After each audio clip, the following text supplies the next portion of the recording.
হয়, দেখিবলৈ পোৱা গৈছে পৰ্বতঝৰাত ইউপিপিএল দলৰ পদত্যাগ আৰু যোগদানৰ এক জোৱাৰ উঠিছে। এই ক্ষেত্ৰত মই উপস্থিত হৈছোঁ বিগত দিনৰ ইউপিপিএল দলৰ মহামায়া ভিজিডিচিৰ চেয়াৰমেন, প্ৰাক্তন চেয়াৰমেন হাছান আলী শ্বেখৰ ঘৰত। তেখেতৰ পৰা মই এই সম্পৰ্কে অলপ মন্তব্য ল'ম। যিহেতুকৈ দেখিবলৈ পোৱা গৈছে ইউপিপিএল দলৰ পদত্যাগ আৰু যোগদান কাৰ্যসূচীৰ এক জোৱাৰ উঠিছে, কি ক'ব? জোৱাৰ খালি আপুনি ক'বলৈ গ'লে খালি পদত্যাগেৰ উঠিছে, যোগদানৰ নহয়। যোগদানটো এটা বেকু ভাওনাহে। ইমান যদি যোগদান কৰিবলৈ পাৰে সিহঁতে, তেনেহ'লে এজন কোনোবা সিহঁতে যে যোগদান কৰিছে কৈছিলে পদবী মানে UDF, BPF, কংগ্ৰেছ আন দলৰ পৰা বা বিজেপিৰ পৰা ইউপিপিএললৈ গৈছে। এজন কোনোবা দলৰ এজন পদবীধাৰী মানুহ সিহঁতে দেখাব পাৰিবনে? এইটো আজি ৭০-৭৫ জন মানুহ পদত্যাগ কৰাৰ ফলত আজি সিহঁতে দেখুৱালে যে ৩-৪ জন মানুহ দলীয় মানুহ নহয়, সেইবিলাক মানে কি ৰাজনীতিৰ লগত কোনো জড়িতই নহয়। ভিজিডিচি শব্দটো ক'ব নোৱাৰা মানুহজনক আনি জইন কৰাই এইটো দেখুৱাইছে যে আমি জইন কৰালো। মানে এই ৭০-৭৫ জন মানুহ যে পদত্যাগ কৰিলে, পদবী থকা মানুহ, সেইটো ঢাকিবলৈ এইটো এটা ভেকু ভাওনাহে। এইটো ভাল এটা পৰ্বতজোৰা জিলা সমিতিৰ সভাপতি আৰু সাধাৰণ সম্পাদকে এইটো ভাল নাটক কৰিব পাৰে। সেই নাটকটো কৰি দেখুৱালে যাতে সিহঁতৰ মানে বস্তুটো ঢাকি যায়। এইটো ঢাক খোৱা বস্তু নহয়। আজি ৭০ জন গৈছে, দিনে দিনে ইউপিপিএলৰ ভীতি নোহোৱা হ'ব। ইহঁতৰ দমে নাই ইউপিপিএল ধৰি ৰাখিবলৈ। এইটো চেলেঞ্জ কৰিছোঁ সাধাৰণ সম্পাদক আৰু সভাপতি চাহব পৰ্বতজোৰা জিলা সমিতি। যদি ইউপিপিএল ধৰি ৰাখিব পাৰে মই ৰাজনীতি জীৱন ত্যাগ কৰিম।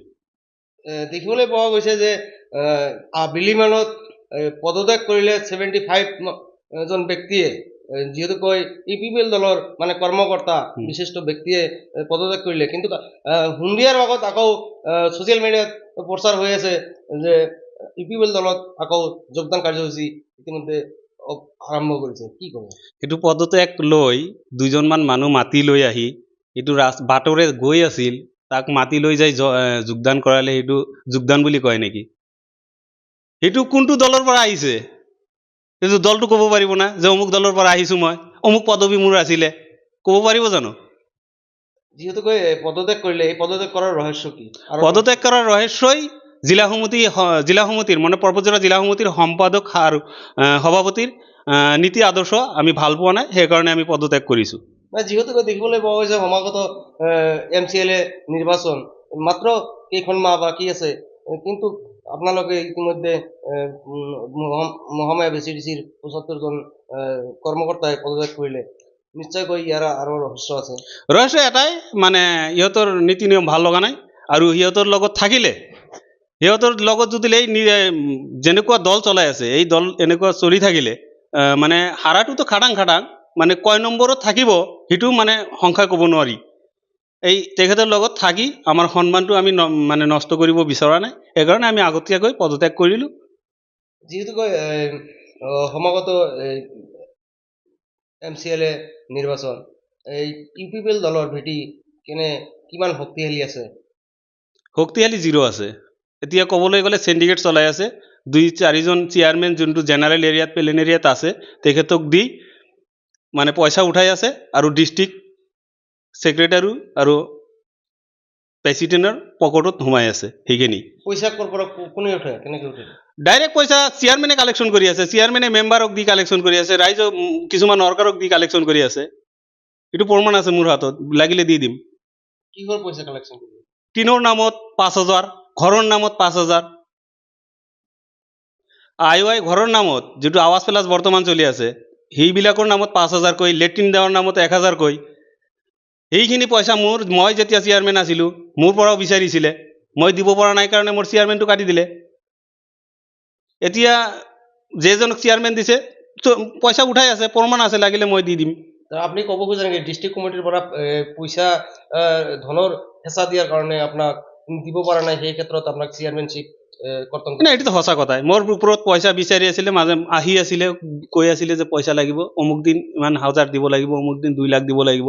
মই দিব পৰা নাছিলোঁ তেতিয়া, মইতো ৰাইজৰ পৰা পইচা কালেকশ্যন কৰাটো মোৰ সম্ভৱ নহয়। সেইকাৰণে মই দিব পৰা নাছিলোঁ, সেইকাৰণে মোৰ চেয়াৰমেনটো কাটি দিছে। ইউপিপিএল যে দল আছে, ইউপিপিএল দলৰ ইউপিপিএলৰ যি চৰকাৰ আছে, ঢাক ঢোল বজোৱা চৰকাৰ যে দুৰ্নীতি নিবাৰণ কৰে, মানে না, দলৰ কথা বেয়া ক'ব নোৱাৰি, কিন্তু দলৰ কথা মই এতিয়া বেয়াও নকওঁ। মই অকল পৰ্বতজোৰা জিলা সমিতিক দোষাৰোপ কৰিম, মানে পৰ্বতজোৰা জিলা সমিতিৰ সভাপতি আৰু সম্পাদকে এইবিলাক কৰি আছে। দুৰ্নীতিৰ যিখিনি মূল নায়ক হ'ল পৰ্বতজোৰা ইউপিপিএল দলৰ জিলা সভাপতি আৰু সম্পাদক, তেখেতৰ নেতৃত্ব এই লুণ্ঠন ৰাজ চলি আছে। এই ক্ষেত্ৰত যিহেতুকৈ চেণ্ট্ৰেল আপোনালোকৰ চেণ্ট্ৰেল পৰ্যায়ৰ যি কৰ্মকৰ্তা আছে তেখেতে অৱগত আছে নহয়? তেখেতৰ অৱগত আছে নে নাই তেখেতে চাব। এতিয়া আমি পদত্যাগ কৰিলোঁ, এতিয়া কিবা যদি লিয়াত সিহঁতৰ নজৰত পৰে কিবা কৰিব, নকৰিলে নাই। সিহঁতৰ ইলেকশ্যন আমি নেখেলোঁ, ST ৰিজাৰ্ভ, এইটো MCLA ST ৰিজাৰ্ভ হয়, আমি জেনেৰেল মানুহ খেলিব নোৱাৰোঁ। এতিয়া ইলেকশ্যন সিহঁতে খেলিব, আমাৰ ইলেকশ্যন খেলাৰ অকাত নাই, আৰু আমি ইলেকশ্যন আমাৰ সম্ভৱ নহয়, যিহেতু এইটো ৰিজাৰ্ভ চিট হয়। এতিয়া সিহঁতে ইলেকশ্যন খেলিব, জিকিব হাৰিব সিহঁতৰ কথা। যিহেতুকৈ সন্ধিয়াৰ ভাগত যি যোগদান কাৰ্যসূচী কৰিছে, আপুনি কি ক'ব খুজিছে? এই টোটালি ভেকু ভাওনা। এইটো ৭৫ জন পদত্যাগ কৰাৰ পিছত 2জন মানুহ মাতি লৈ আহি যোগদান সভা দেখুৱাই দি নিউজত মানে পেজত এটা বজাই দিলেই হ'ল জানো?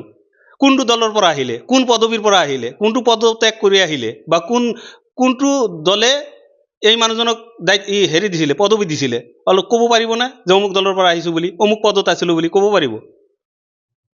এইটো ভেকু ভাওনা, 100% ভেকু ভাওনা। যিকোনো খবৰৰ বাবে যোগাযোগ কৰক 7099017330 লগতে 7099017110 নম্বৰত।